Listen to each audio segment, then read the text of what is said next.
Today I'm going to show you how to make Krita brushes from scratch, step by step, so you can build a brush that actually matches your drawing style instead of settling for the default presets. Whether you want a clean ink pen, a textured sketch brush, or a painterly brush with soft blending, this process is super easy once you know where to click. And if this tutorial helps you out, make sure to hit like and subscribe for more practical Krita tips and digital art tutorials. Alright, let's jump in. First, open the Brush Presets docker on your sidebar. This is where all of Krita's brush presets live, and it's the best place to start because you do not need to build everything from zero.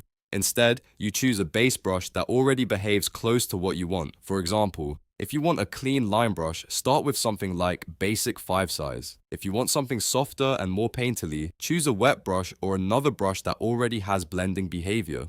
Once you have a good starting point, press F5 on your keyboard or click the brush settings icon in the top toolbar. That opens the brush editor, which is where all the real customization happens. This is the key area for making your own Krita brushes because you can control the tip, pressure response, opacity, texture, and more. Now go to the left sidebar inside the brush editor and click brush tip. This is where you define what the actual mark of the brush looks like. Krita gives you two main ways to do this, and both are useful depending on the effect you want. The first option is Auto.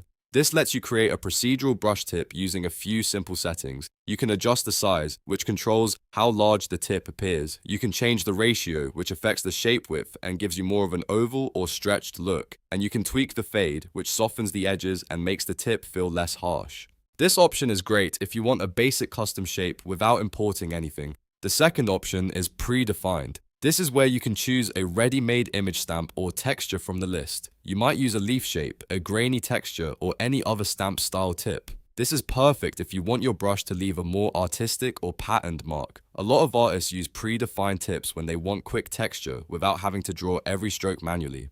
And here's a really cool trick. If you want a completely unique brush tip, you can make one straight from your own canvas art. Go back to your layer and draw a shape on a blank canvas. It could be a star, a cloud, a leaf, a splatter, or any small symbol you want to turn into a stamp. Once the shape is ready, use the lasso selection tool to surround it carefully. Then press F5 again to open brush settings, head back to brush tip, make sure you're in predefined, and click the stamp button. Krita will instantly convert your drawn shape into a brush tip, which is an awesome way to make a brush feel personal and original. After the brush tip is set, the next step is to tweak the behavior settings. In the center checklist menu, you can turn different brush dynamics on or off depending on how you want the brush to respond. One of the most important settings is size and pressure. Click on size, then enable pen settings, and you'll see a graph curve appear. This curve controls how your pen pressure affects the stroke size. If you make the curve steep, light pressure will create very tiny strokes, while heavier pressure will quickly make the brush much wider.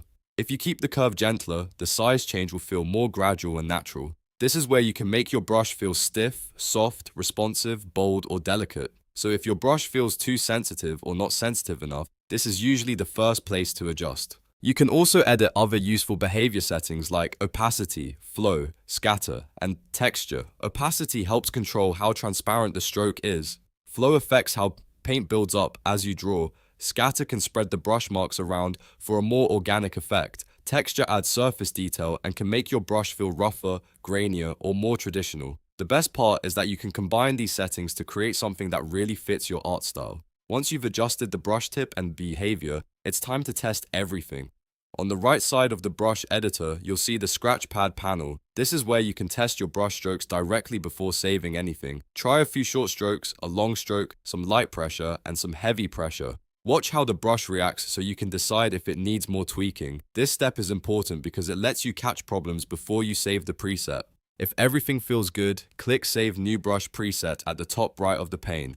Give your brush a clean, easy-to-remember name so you can find it later. Then click Load from Scratchpad if you want to use your test scribble as the icon thumbnail. That makes the preset easier to identify in your brush list. Finally, click Save. And that's it. You've now made your own custom Krita brush, saved it as a preset, and learned how to build a brush that matches your style. The more you experiment with the tip, pressure, flow, and texture settings, the more unique your brushes will become. If this tutorial helped you, please give it a like, subscribe for more Krita tutorials, and turn on notifications so you don't miss the next one.